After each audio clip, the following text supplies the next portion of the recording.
esta enseñanza es que tú puedas aprender a discernir cuáles son las distintas operaciones que hay, que tú puedas saber cómo participar en ellas o cómo detenerlas. Entonces vamos a ver primeramente lo que dicen las Escrituras acerca de las operaciones espirituales. Dice, ahora bien, hay diversidad de dones, pero el Espíritu es el mismo. Estamos hablando, y este versículo habla exactamente de las operatividades del reino del Padre Celestial y nos marca tres cosas importantísimas. Primero, nos habla de dones espirituales. Recuerden que hay 9 manifestaciones de dones espirituales, que el Espíritu del Señor se manifiesta en 9 formas distintas según la necesidad que haya. El Espíritu siempre se va a manifestar según la necesidad que hay. Si hablamos de los 9 dones, ¿saben cuáles son los 9 dones rapidito? Menciónemelos, a ver. Sabiduría, ciencia, fe, sanidades, milagros, manifestación de lenguas, interpretación de lenguas, profecía, discernimientos de espíritu. 9 manifestaciones del Espíritu. Y la pregunta es, ¿cuál será mejor que la otra? ¿Cuál será la mejor manifestación del Espíritu? La que se necesite. Si yo estoy enfermo, ¿cuál es el don que necesito que se manifieste? Sanidades, es decir que necesito, el Espíritu se va a manifestar según la necesidad que haya. Esto es importante cuando vemos las operaciones del Espíritu, ya lo vamos a ver, porque las operaciones se van a plantear según la necesidad que haya en un momento dado. Entonces dice, hay diversidad de dones, pero el Espíritu es el mismo. Hay diversidad de ministerios. Cuando habla de diversidad de ministerios, está hablando de los dones ministeriales. Recuerden que hay una diferencia entre los dones espirituales y los dones ministeriales. No los podemos confundir, porque los dones espirituales se manifiestan como el Espíritu quiere, se manifiestan según la necesidad que hay en el pueblo que los está recibiendo. Pero los dones ministeriales son naturalezas impartidas. Es el ministerio de Mashiach, todo el ministerio de Mashiach, él, vamos a ponerlo en esa forma, dividió su manto ministerial en 5 partes y las repartió a los hombres. Él era apóstol, él era el profeta, él era el maestro, él era el pastor, él era evangelista. Todo eso era un solo ministerio en él. Pero dice la Escritura que cuando en su muerte y en su resurrección, luego él reparte esos dones ministeriales a cada quien como él quiso hacerlo. Esto es importante porque el don ministerial es una naturaleza que tú recibes. Hay un cambio de naturaleza. Ok. Entonces tenemos dones espirituales y dones ministeriales. Pero mira lo que dice. Y el Señor es el mismo, porque de Él vienen los dones ministeriales. Pero dice, pero hay diversidad de operaciones. ¿Hay diversidad de qué?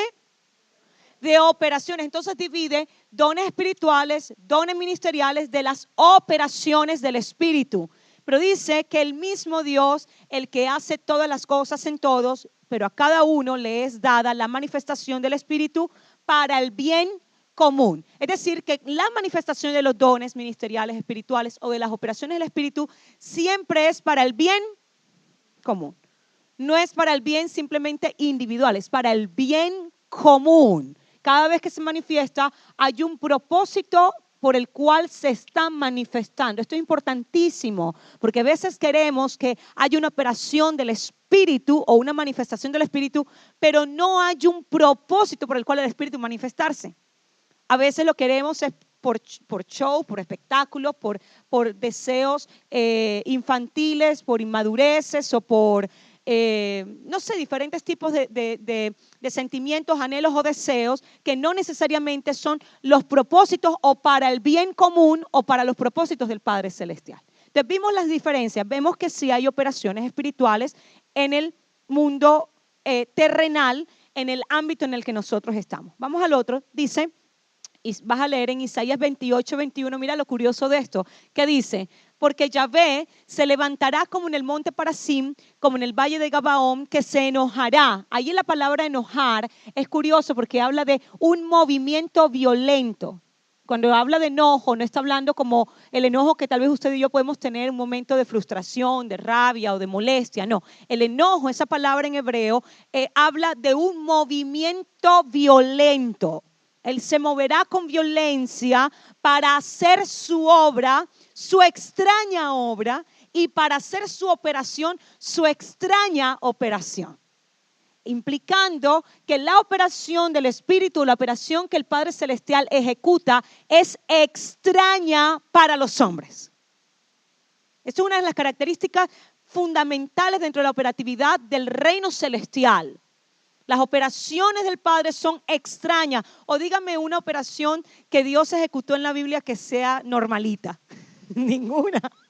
Entonces le volaba a uno al seso, ¡tum! Pero qué locura es esa, porque escoge las maneras más sorprendentes y más locas que uno puede exactamente esperar.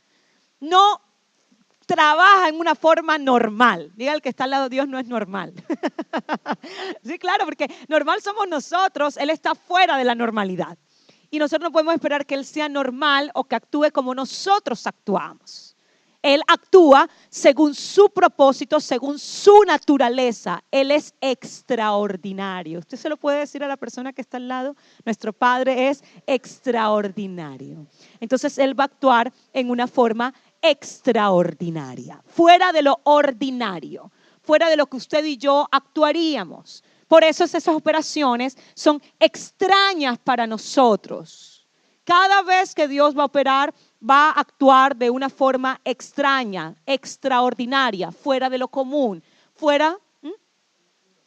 son locuras para nosotros, de una forma absurda muchas veces o contra del sentido racional aún nuestro, como dice la Escritura. Ahora, vamos a la siguiente. Vamos a ver la composición de estas operaciones espirituales, pero antes de entrar ahí, no se ve. Vamos a ir a la próxima, porque vamos a ver 3 tipos de operaciones y ahorita llegamos ahí. Vamos a ver 3 tipos de operaciones en este entrenamiento. En el ámbito espiritual existen las operaciones satánicas, las operaciones del reino celestial y las operaciones humanas. Recuerden que cuando hablamos del ser humano no estamos hablando de alguien terrenal, nosotros somos espíritu. Nosotros somos seres espirituales que vivimos en un cuerpo porque este cuerpo es lo que nos da la legitimidad para vivir en este planeta. Porque el Mesías tuvo que nacer del vientre de una mujer, porque él tenía que tener un cuerpo humano para que fuera legal el vivir en la tierra. Por eso, una persona que se muere o se le muere el cuerpo, el espíritu no puede seguir habitando en este planeta. Tiene que irse, porque no es legal estar en esta tierra sin un cuerpo físico.